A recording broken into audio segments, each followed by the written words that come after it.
हाय दोस्तों, planet classes में आपका स्वागत है। आज हम पढ़ेंगे हिंदी और हिंदी 100 नंबर का होता है। इस पर विशेष ध्यान देने की ज़रूरत है क्योंकि 100 नंबर का क्वेश्चन होता है और इसमें अगर आप अच्छे से मेहनत करेंगे तो 95% ज़रूर ले आ देंगे। 95% या 90% आप ज़रूर अच्छे से मार्क कर सकते हैं। देखिए, इसमें आपको 3 घंटा 15 मिनट का समय दिया जाता है। तो 3 घंटा का समय जो होता है क्वेश्चन को हल करने के लिए होता है और 15 मिनट एक्स्ट्रा समय इसलिए दिया जाता है कि आप अच्छे से इसको पढ़ लें, समझने के बाद इसको क्या करना है, उत्तर देना है। तो चलिए पॉइंट पर सीधे चलते हैं। आपका पहला क्वेश्चन है और पहला क्वेश्चन में पूछ रहा है कि लौट कर आऊँगा फिर पाठ की विदा है। तो देखिए, आप इसका ऑप्शन में कमेंट में ऑप्शन करिए। इसका ए होगा कि बी होगा कि सी होगा कि डी होगा। इसका राइट आंसर जल्दी से कमेंट करिए। कविता होगा, कहानी होगा, निबंध होगा कि साक्षात्कार होगा। तो इसका सही आंसर हो जाएगा ऑप्शन नंबर ए। इसका सही आंसर हो जाएगा option number A, Kavita. A number बिल्कुल सही हो जाएगा। और आपको प्लानिट क्लासेस में जेन्युइन मिलेगा, जेन्युइन क्वेश्चन एकदम 100% बिल्कुल सही मिलेगा। और उसके बाद क्वेश्चन नंबर 2 है कि विशेषण के भेद होते हैं। तो विशेषण के भेद जब भी आपसे पूछेगा तो आपको क्या याद रखना है कि 4 होता है। कितने होते हैं? 4 होते हैं। उसके बाद है क्वेश्चन नंबर 3, कुंवर नारायण द्वारा रचित पाठ है। तो कुंवर नारायण की रचित पाठ कौन सी है? आप जल्दी से कमेंट करिए। आपका कमेंट का इंतज़ार रहता है हमारा, ठीक है? तो आप कमेंट करिए जल्दी से। क्या होगा? एक वृक्ष की हत्या किसकी है? कुंवर नारायण की है, ठीक है। एक वृक्ष की हत्या किसकी है? तो कुंवर नारायण की। ऑप्शन नंबर बी बिल्कुल सही हो जाएगा। उसके बाद क्वेश्चन नंबर 4 है कि या लौकटी अरु कमरिया पर राज तिहुपुर की तरी जारो के रचनाकार है। तो इसका रचनाकार पूछेगा तो ये रस खान जी है, याद रखना है। ऑप्शन नंबर सी 100% सही हो जाएगा। उसके बाद है क्वेश्चन नंबर 5 और 5 में कह रहा है कि बुद्धिज्म कम्युनिज्म के लेखक है। तो बुद्धिज्म कम्युनिज्म के लेखक कहेगा तो बाबा साहेब भीमराव अम्बेडकर हो जाएगा। ऑप्शन नंबर सी बिल्कुल सही हो जाएगा। और इनका जन्म हुआ था 14 अप्रैल 1891 में। 14 अप्रैल 1891 में, आप ये भी याद रखना। और श्रम विभाजन और जाति प्रथा का लेखक भी पूछेगा तो भीमराव अम्बेडकर ही है। उसके बाद है क्वेश्चन नंबर 6 और 6 में कह रहा है कि संख्यावाचक विशेषण है। तो इसमें ऑप्शन दिया है, ए में है कि 4, कला, थोड़ा, अधिक। तो इसका राइट आंसर आप बताइए जल्दी से कमेंट में। तो इसका बिल्कुल सही हो जाएगा ऑप्शन नंबर ए, 4। उसके बाद है क्वेश्चन नंबर 7 और 7 में कह रहा है कि ननकाना साहब का संबंध है। तो देखिए, ननकाना साहब कह रहे हैं यानी Guru Nanak. Option number A 100% सही हो जाएगा। और आप कमेंट में ये बताइए कि इनका जन्म कहाँ हुआ था, ठीक है? इनका जन्म आप बताइएगा कमेंट में करके। और उसके बाद है क्वेश्चन नंबर 8 और 8 में कह रहा है कि नाखून हमारी ... के अवशेष है। तो इसमें देखिए ऑप्शन आपका है मानवता, दया, पशुता कि करुणा। तो इसका बिल्कुल सही हो जाएगा, 100% सही हो जाएगा ऑप्शन नंबर सी। याद रखिएगा, पशुता। जो नाखून है हमारी पशुता की निशानी है। उसके बाद है क्वेश्चन नंबर 9 और 9 में कह रहा है कि आरंभिक हिंदी साहित्य मिलने लग जाता है। तो कब से, मतलब आरंभिक हिंदी के जो साहित्य है किस शताब्दी से मिलने लगता है? ऑप्शन में आपका 5वीं 6ठी शताब्दी, 8वीं 9वीं, 10वीं 11वीं और 3री 4थी। तो इसका बिल्कुल 100% सही होगा ऑप्शन नंबर बी, यानी 8वीं 9वीं सदी से।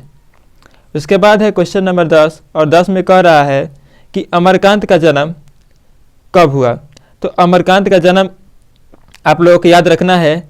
इनका जन्म हुआ था 1925 ईस्वी में, 1 जुलाई 1925 में।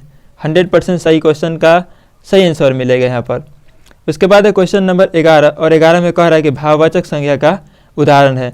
भाववाचक संज्ञा का उदाहरण है, तो भाववाचक आएगा तो देखिए ऑप्शन में है मोहन, सेना, बचपन, पत्थर। तो देखिए ना तो मोहन होगा, ना सेना होगा, ना ही पत्थर होगा।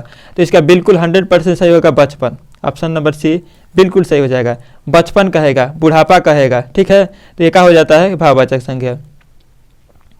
उसके बाद है क्वेश्चन नंबर 12 और 12 में कह रहा है किशोर से मार खाने के बाद क्या होता है? बहादुर कहानी से लिया गया है, ठीक है ना? बहादुर कहानी से लिया गया है यह। किशोर से मार खाने के बाद बहादुर क्या करता है? प्रतिरोध करता है कि हंगामा खड़ा कर देता है, कि रोने लगता है, कि चुपचाप कोने में खड़ा हो जाता है। तो इसका 100% सही होगा ऑप्शन नंबर सी, यानी चुपचाप कोने में खड़ा हो जाता है। उसके बाद है क्वेश्चन नंबर 13, और 13 में कह रहा है कि रूसी जाति की असमिकता को सुदृढ़ करने वाली जो साहित्यकार है कौन सी है। ऑप्शन में ए में दिया है लियो टॉल्स्टॉय और व्लादिमीर नाबोकोन। उसके बाद है दस्तावेज़की उपयोग सभी। तो इसका राइट आंसर हो जाएगा option number A, Leo Tolstoy. उसके बाद है क्वेश्चन नंबर 14, और 14 में कह रहा है कि कथ्य नृत्य के पर्याय माने जाते हैं। तो कथ्य मतलब देखिए ये है आपका लिया गया है जीत जीत मैं निरखत हूँ, जीत जीत मैं निरखत हूँ, और इसके लेखक कौन है तो पंडित बिरजू महाराज। तो इसका 100% सही हो जाएगा option number A, Pandit Birju Maharaj. और इनका जन्म आप कमेंट बॉक्स में लिख कर दीजिएगा, कमेंट बॉक्स में इनका जन्म आप लिखिएगा, ठीक है। उसके बाद है क्वेश्चन नंबर 15, और 15 में कह रहा है कि भाववाचक संख्या का उदाहरण है।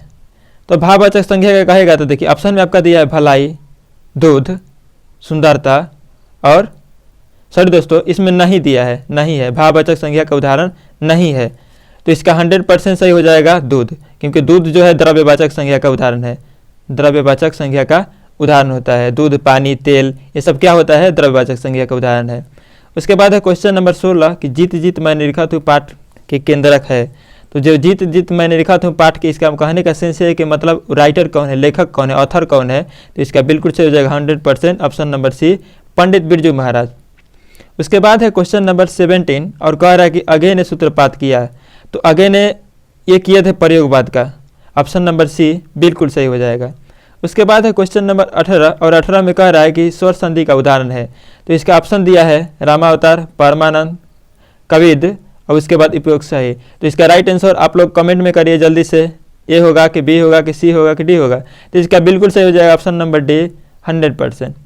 उसके बाद है क्वेश्चन नंबर 19, और 19 में कह रहा है कि मदन है सोफर का बेटा, सेन साहब का बेटा, किरानी का बेटा, कि सेन साहब के मित्र का बेटा। तो देखिए सेन साहब का तो होगा नहीं, क्योंकि सेन साहब के बेटा का नाम था खोखा, खोखा कहा जाता था, और खोखा का अर्थ होता है बाचा, ठीक है। और इनके बेटा का नाम था कासू, याद रखिएगा क्या नाम था, कासू।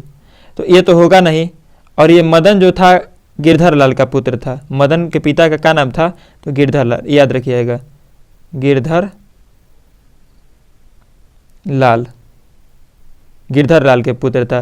और जो सेन साहब के फैक्ट्री में क्या था कि किरानी था, तो ये किरानी का बेटा हो जाएगा, 100% सही हो जाएगा ऑप्शन नंबर सी। उसके बाद है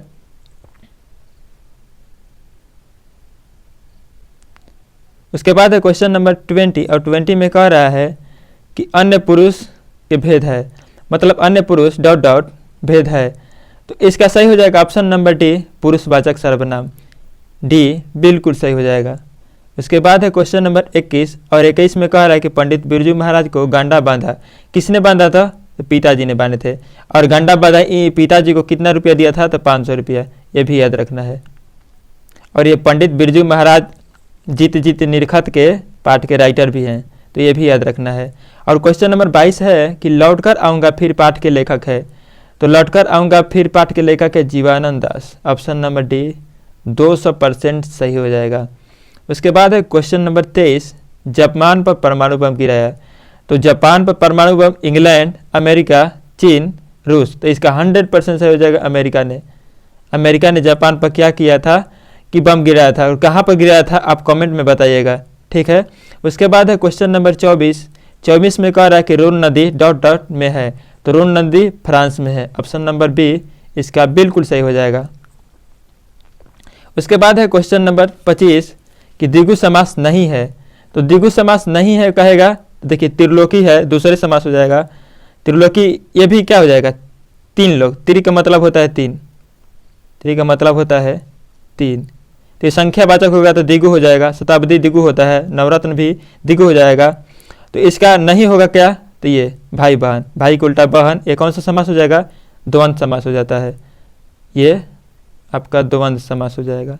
भाई बहन कहेगा, माता पिता कहेगा, राजा रानी कहेगा यानी द्वंद्व समास हो जाता है।